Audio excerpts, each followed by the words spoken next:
Welcome back, everyone. Lach and Raph here again. As always, we're on a mission to dramatically improve the health and fitness of Australia's business executives, which is why today, Raph, we're going to be talking about supplements. I would say supplements is one of the first thing people ask for when they're trying to get in shape. And maybe it shouldn't be one of the first things because I always say, hey, you do not have to take supplements. There are some things you have to do to get in shape. Like, got to exercise, got to change what you're eating. You do not have to take supplements. If you have a very balanced diet, you typically will get most of your nutrients. But sometimes supplements can be very helpful. And I think if you want to strive towards the most optimal, pretty much 100% of the time, supplements are going to be involved. So like for my journey personally now that I am striving for the most optimal possible, and I've kind of got out of just like the basic health benefits of losing weight and getting in shape, then supplements definitely do play a role. And I think what is interesting about supplements is like they're not essential, but you can see someone go on a ship, get scurvy because they haven't got just vitamin C and they can die. Yeah. So they're obviously important, even though not completely essential. But what we've done is we've got the 5, what I think is the most important supplements. And if you look, as soon as you walk into the locker room, it's basically the ones that we sell, right? It's the ones that we actually have to clients because they need it all the time. And most clients do end up taking this at a certain point in their journey. I've chucked in a 6th as a bonus, but they are protein, multivitamins, omega-3s, magnesium, creatine, and a bonus at the end. Yeah. And this is, man, I said this is in order of how frequently people take them as well.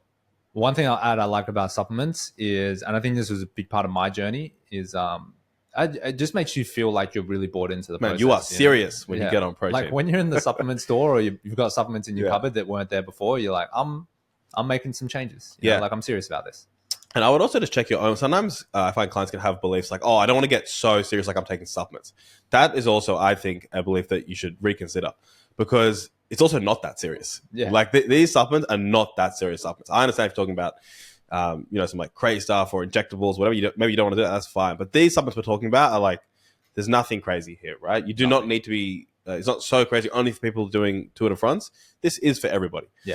So first one we have is protein. So we'll do a full episode on protein, but the idea of protein is that the government recommends, I think it's 0.8 grams per kilo per person for protein per day. That is the government recommendation. The fitness recommendation is generally double or more than double than that. So achieving that reliably in a day can get challenging. And that's basically where protein powder comes in. If you have a scoop of protein powder, it's like 25 to 40 grams, depending on the size of the scoop and the brand. That's quite a bit. Personally, I'm trying to go for 200 grams a day. I can get 25% from one serving of protein powder. It makes it easy. It's really just a lifestyle choice for clients, right? I'd say times that I really needed it was like anytime I'm traveling, I always really need protein. Anytime I'm not that organized with my meals, I always need protein. If I'm eating out a lot or I'm just trying to like eat more to gain weight, I'll usually use powders. Times that I won't bother with any protein powder for a few months, which is like right now, which is I'm just organized with my food. I'm not trying to eat heaps of extra food. I just don't really bother having plenty of meat, and then I'll just skip it. Yeah, I'd say the best way to know whether you need to add it in or not is to do the formula for protein. You can go to the episode on protein, do the formula, find out what you need. And then like just with your changes in your diet, if you're hitting it from foods, then you don't need protein powders. Yes. This is why it's a supplement to the diet. But when you're not, and it's like, man, I keep falling 30, 40, 20, 50 grams short, whatever it is, that's the perfect time to add supplements in. Yeah, and it is the quickest because if you have my level of cooking skills, then you can just pull off a protein shake. -4. Okay, second one is a multivitamin. So idea of multivitamin here is, the reason I got it second is one, it is extremely easy, right? So it is a very easy, very cheap. And the point is, it's just vitamins and minerals that can cover your nutritional gaps. So this can usually be pills or, you can get fancy, you can get some greens powders, which are essentially multivitamins. And I love it. Like it's not a substitute for a healthy diet, but it's a very cheap, easy, inexpensive way to get to optimal for a lot of those vitamins and minerals. And the downsides are pretty small. Like the downsides you're really looking at would be, it's possible you could like have too much of a certain vitamin mineral, but it is fairly rare for a lot of people. And I'd say there are some specific examples where multivitamins are like almost always useful. So that would be like in a pregnancy. During pregnancy, doctors always recommend multivitamins just to get the extra nutrients you need there. I think if you're eating a standard diet, which sucks, right? Like a standard Aussie diet that sucks, you almost always need a multivitamin. Or if you're just not eating very much. If you have really low appetite or maybe taking like an Ozempic or something and you're just not eating much at all, more likely you are going to need a multivitamin. I've given it to hundreds of clients, taken it myself. It is something I will say that I've never taken it and really noticed a difference. But that doesn't mean it's useless either. For a lot of these things, it takes months for you to build it up in your system. It could still be doing me benefit. I mean, that's why, we get blood work done with a lot of our clients to know if, okay, can we be more accurate than a multi? Because a multi is kind of like a shotgun approach, Yes. right? Whereas well, I don't even know how guns work. Is it a shotgun? The gun that's like boop, boop, boop, boop, boop, boop. Like machine gun. I think it's a shotgun is like you fire and it spreads over a large area. That's a multivitamin. Yeah. Whereas like the sniper approach is you take blood work and it's like, oh, I just need vitamin A and vitamin K, and you just supplement with those two. But yeah, your multi, like if you don't do the blood work, it's it's a great way to just kind of shotgun it. Exactly. So next one I've got is omega-3. So omega-3, essentially, you're going to buy that because you're going to get some essential fats in your diet that most people don't get enough of, right?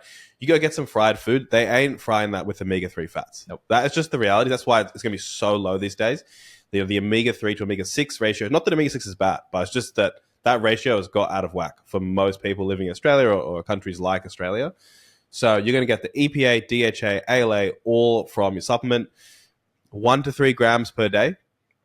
I mean, these are kind of the big oily looking yellow pills that you typically get. You can, if you're really crazy, you can get the like cod liver oil and stuff where you can have it by the spoon. Doesn't really matter, but essentially it's fat, right? So there's nothing like too crazy here. Not going to get some crazy side effects other than maybe some bad burping straight after it if you get the liquid one.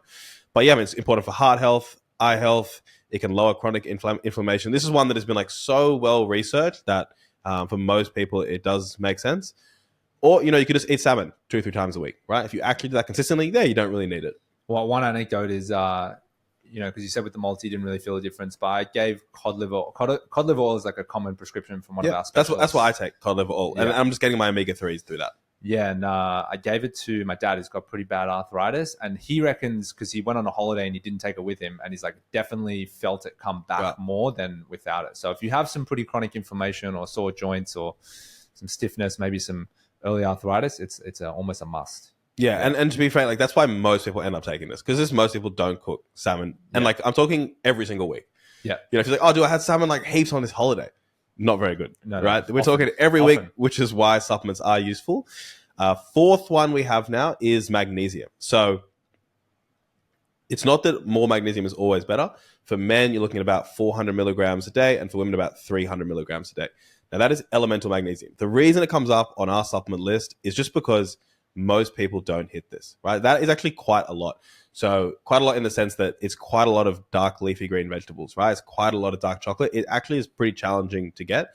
There is magnesium lots of places, right? You go get an energy drink, there's a little bit of magnesium. There's magnesium in all sorts of places, but hitting that 400 milligrams every single day is challenging.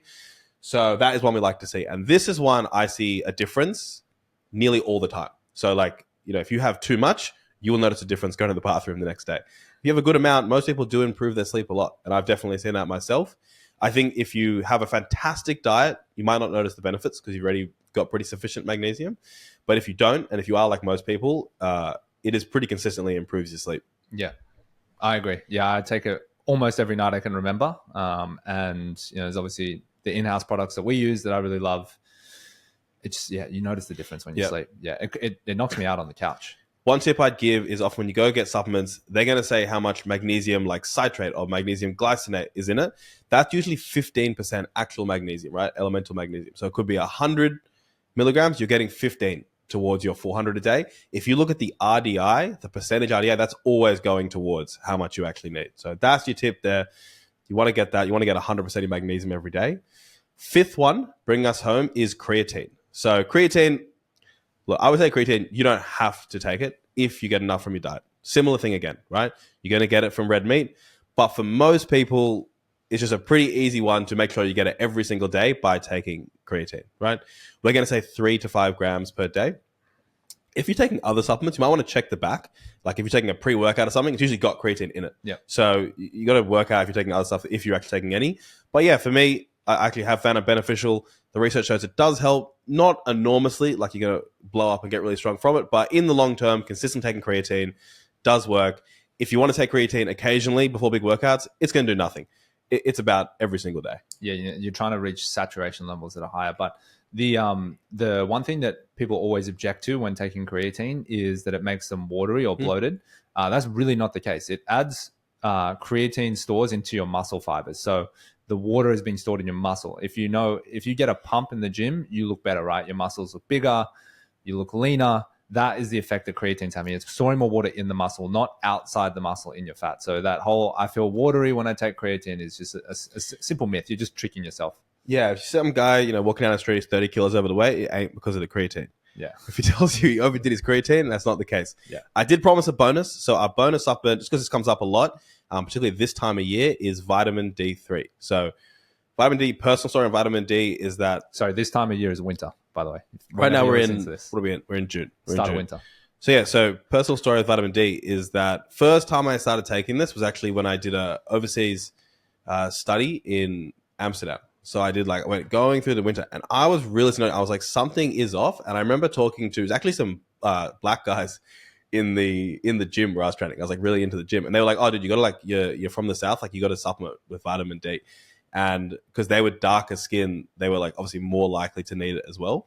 The reasons you're more likely to need it is basically darker skin, living in a cold environment where you're further from the equator, being in winter. So Sydney in winter, pretty good chance you're going to need it. Obviously, the Netherlands in winter, you're almost definitely going to need it. And so if you're in those cases, fantastic supplement. So what did you feel when you took it? What was the difference? Oh, huge difference, right? Huge difference. So I don't know how low it was. I didn't do blood work then. I have done many times since then. But basically, energy was so much better. I was noticeable libido difference. So morning wood changed a lot for me. I was training really hard. So actual training improvement. I would say it's one of the best supplements I've ever taken at the time. And then, to be honest, I just kind of forgot about it coming home. I think it's not as big of a deal here, but I've consistently struggled to get my levels up. So 75 to 250 nanomoles per liter is where you want to be when you get your blood test. I'm usually at 70 to 85 nearly every time I've done it, even when supplementing. I finally had a breakthrough when I started taking vitamin D3 with K2. I don't know if everyone needs to do that, but for me, that absorbability did work, and it got to 100, 120. So yeah, that is one I do think that if you can do a blood test, it's always worth it. Ask the doctor, can I get vitamin D? Because if it's at a good point, no point supplementing, no extra benefit. It's actually harmful to have too much. It is. But yeah, if you're low, easy win. And that's probably a good point just to finish on is that's why I love blood work is because you can over supplement. If you have too much of a certain vitamin or mineral that's present, you can actually get some negative health consequences. Your body's pretty good at filtering it out through the kidneys and the liver naturally. But if you really hammer a certain vitamin or mineral because you heard it on some podcast or Joe Rogan said a certain thing or someone in the hallway looks really good and they said they take this supplement, do the blood work first, because if you go really hard on one vitamin and mineral and you overdo it, you can get some negative health consequences.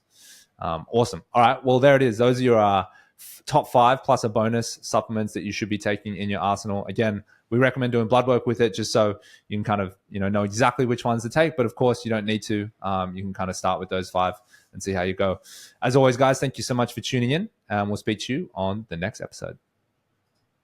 Thank you for tuning in to today's episode. If you want to get the information in this episode and more, you can download the 30-day health optimization blueprint, which is all the tools and tactics that we use with our clients every day for 30 days. We'll deliver you an email in your inbox. Just head to lockerroomgym.com/blueprint to get the emails.